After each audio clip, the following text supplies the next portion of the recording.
The old lighthouse keeper's cottage stood on a promontory of jagged rock that clawed at the perpetually gray sky.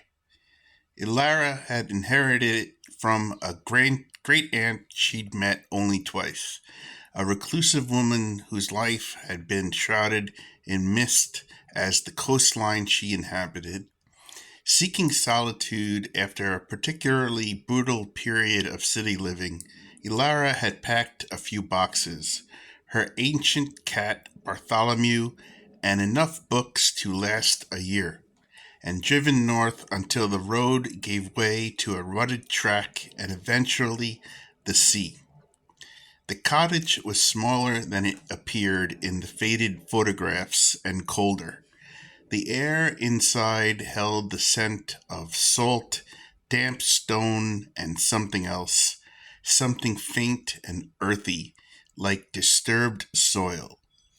It was late autumn, and the wind was a constant, mournful presence, whining around the eaves and rattling the ill-fitting window panes.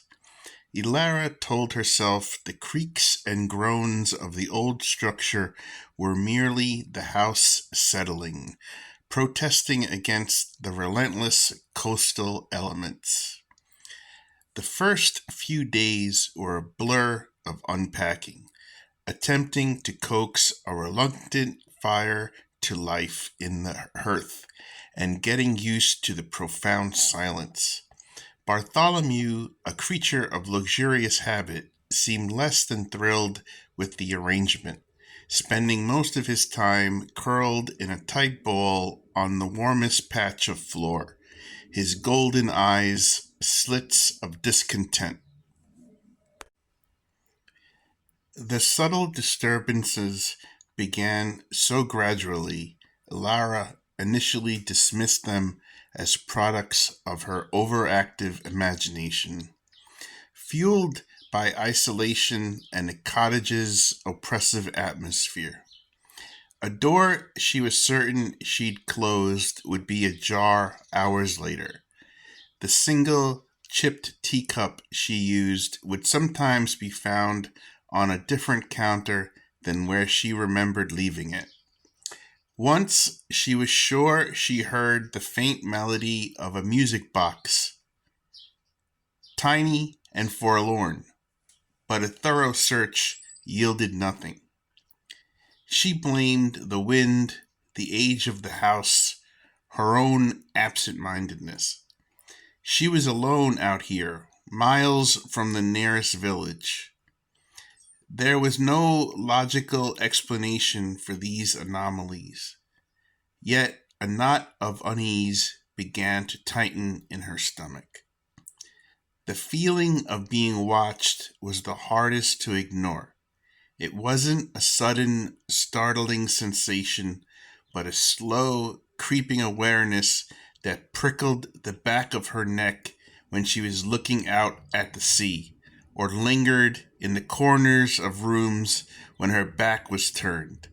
She'd spin around, expecting to see what? A shadow, a reflection that wasn't hers, but there was never anything, just the empty room, the howling wind, the rhythmic crash of waves against the rocks below. Bartholomew, usually an unflappable creature, started exhibiting strange behavior.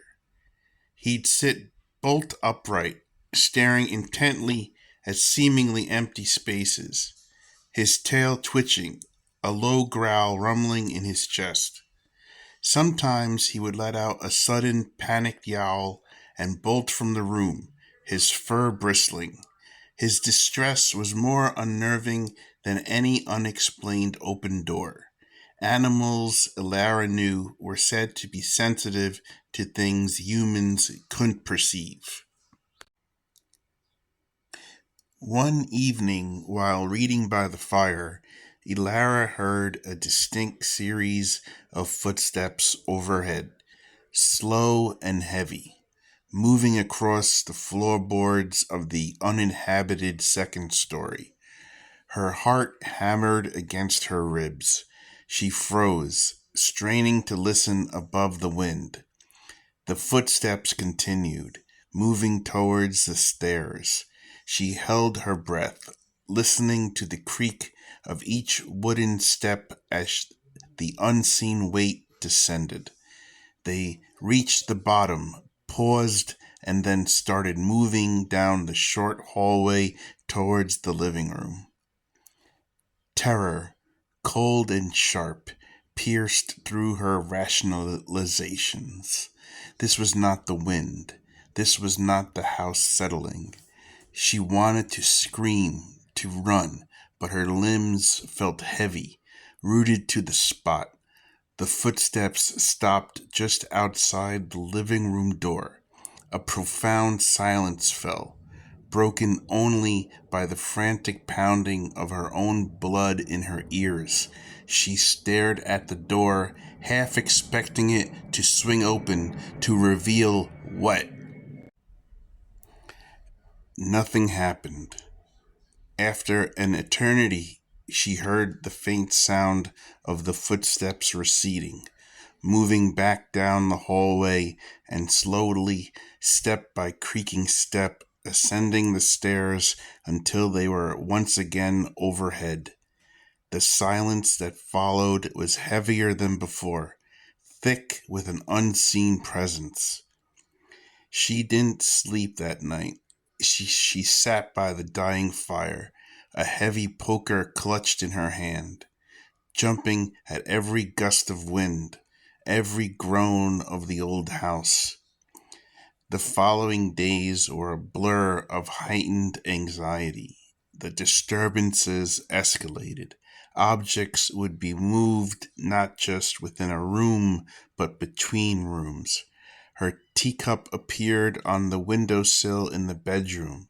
A book she'd been reading was found spine down in the damp cellar. The faint music box melody returned, clearer this time, seeming to emanate from the walls themselves. It was a simple, childish tune, but laced with an unbearable sadness. Elara started talking to herself, a desperate attempt to fill the terrifying silence and cling to her sanity. She tried to research the history of the lighthouse and the cottage, hoping for an explanation, a tragedy, a restless spirit. The sparse records she found spoke only of a few keepers and their families, lives lived and ending with quiet anonymity. There was no mention of anything out of the ordinary, no hint of a haunting. The feeling of being watched intensified, becoming a suffocating pressure. She felt eyes on her constantly, cold and ancient, following her every move. She started leaving lights on, all of them, burning through the long nights, but the darkness outside the windows felt like a living entity, pressing in, filled with unseen things. One afternoon, driven by a desperate need to understand, she ventured upstairs. The air in the upper rooms was colder, the silence more profound. Dust motes danced in the shafts of weak sunlight that penetrated the grimy windows. The rooms were sparsely furnished, a few decaying pieces covered in white sheets. She moved cautiously, her heart pounding, listening for the telltale creak of floorboards under an invisible weight. In the smallest bedroom overlooking the sea, she found it. Tucked away in the back of a shallow, built-in wardrobe was a small wooden box. It was plain and unadorned, and when she lifted the lid, the faint, sad melody of the music box filled the air. Inside, nestled on a bed of faded velvet, was a single yellowed ribbon and a small, intricately carved wooden bird. As she held the bird, A wave of profound sorrow washed over her, so strong it brought her to her knees. It wasn't her sorrow, she realized with a shiver, but something alien, something that had permeated the very fabric of the room. That night, the presence in the cottage became bolder. She heard not just footsteps, but whispers, faint and indistinct, like dry leaves skittering across stone. They seemed to coil around her, just at the edge of her hearing, filled with a desperate, yearning quality. Bartholomew hid under the sofa, whimpering. Elara knew, with chilling certainty, that the source of the haunting wasn't an angry spirit or a malevolent entity. It was sorrow, pure, unadulterated, centuries old grief tied to this lonely place, to the objects she had found. The music box, the ribbon, the wooden bird, remnants of a life lived and lost on this desolate coast. The sorrow wasn't malicious, but it was consuming, a vast empty ache that sought what? Recognition? Release? The final days blurred into a nightmare of sleep deprivation and mounting dread. The whispers became clearer, though still nonsensical, a tangled knot of longing and despair. The feeling of being watched evolved into a sense of being surrounded, the air thick with an invisible crowd. One morning, Alaris woke to find the music box on her bedside table playing its mournful tune. The wooden bird sat beside it. The sorrow in the room was so palpable, it felt like a physical weight on her chest. She didn't try to leave. The thought had occurred to her, but it felt futile. The haunting wasn't confined to the cottage. It was tied to the land, to the relentless sea, to the very air she breathed on this isolated promontory. The end came quietly, not with a scream or a struggle, but with a fading. The sorrow didn't attack her, it enveloped her, a cold, deep tide. She stopped eating, stopped sleeping. The lines between her own thoughts and the whispering sorrow began to blur. She felt a profound sense of longing for something she couldn't name, a deep, unyielding sadness that wasn't her own.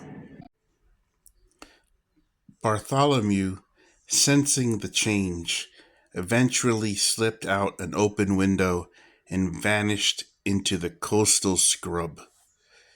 Elara spent her last days sitting by the window in the small bedroom, the music box playing softly beside her, the wooden bird in her hand. She watched the gray waves crash against the rocks, feeling the ancient sorrow seep deeper into her bones. She became less and less herself, her own identity dissolving into the vast, echoing grief of the place. When the first of the spring storms finally broke through the perpetual mist, battering the college with wind and rain, there was no one there to feel the cold. The music box lay silent on the windowsill, the wooden bird beside it. The only sounds were the roar of the sea and the mournful cry of the gulls, carrying on the wind the endless creeping dread of the coast. Elara hadn't been killed. She had simply become part of the haunting, another layer in the deep, abiding sorrow of the promontory.